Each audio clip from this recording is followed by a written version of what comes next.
Beragam wisata religi dapat dinikmati di Jakarta. Salah satunya adalah Masjid Al-Makmur Cikini.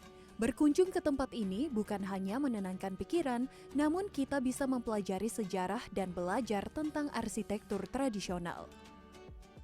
Terletak di Jalan Raden Saleh Raya, Jakarta Pusat, masjid ini dibangun oleh maestro lukis Indonesia Raden Saleh Syarif Bustaman. Maka dari itu, masjid ini juga sering disebut Masjid Raden Saleh Cikini. Berusia lebih dari 1 abad, Masjid Al-Makmur memiliki sejarah panjang. Areal masjid dan tanah milik Raden Saleh sempat dijual ke Yayasan Emma yang merupakan pemilik rumah sakit dan persatuan gereja. Hal ini menyebabkan sengketa lahan yang akhirnya terselesaikan pada tahun 1991 dengan bantuan pemerintah. Sejarah Masjid Jami Cikini Al-Makmur, dulu keberadaannya ada di area di area Rumah Sakit Cikini yang disebut juga situ kepunyaan Syarif Bustaman atau juga disebut Raden Saleh. Masjid itu dijual oleh Yayasan Emma. Jadi bukannya masjidnya, jadi lokasi itu semua nih yang area yang kepunyaan Raden Saleh dijual oleh Yayasan Emma. Separuhnya itu diwakafkan untuk Masjid Jami Cikini Al-Makmur.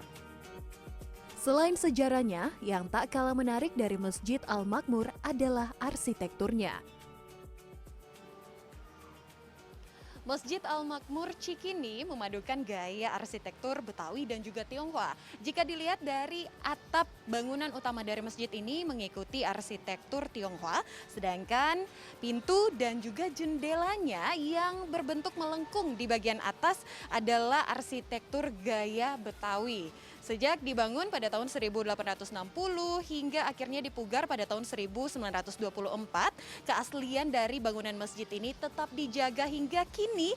Maka dari itu akhirnya masjid ini ditetapkan sebagai salah satu cagar budaya oleh Gubernur DKI Jakarta pada tahun 1993.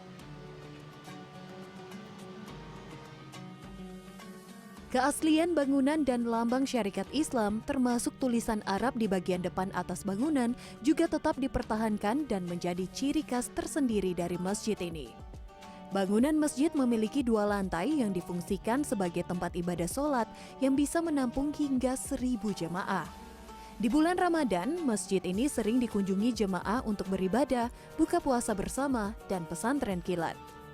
Sebenarnya tadi saya hanya lewat sebentar ya Mbak ya, ada keperluan lain tapi belum sholat zuhur. Akhirnya saya mampir ke sini dan saya lihat masjidnya selain dekat dengan tujuan saya, ternyata ini masjidnya cagar budaya ya, yang unik sekali. Bangunannya bangunan tradisional, masih dijaga kelestariannya sampai dengan di zaman yang modern seperti sekarang ini loh Mbak. Tertariknya karena memang dari segi masjidnya ya, masih kultur asli budaya ya, jadi enak aja gitu. Semacam cagar budaya gitu, terkenang dengan bangunan-bangunan yang dulu gitu. Selain menjalankan aktivitas keagamaan, Yayasan Masjid Al-Makmur selaku pengelola masjid kini juga mendirikan sekolah dan madrasah di samping Masjid Al-Makmur. Monica Konado, Ilham Aji, Jakarta.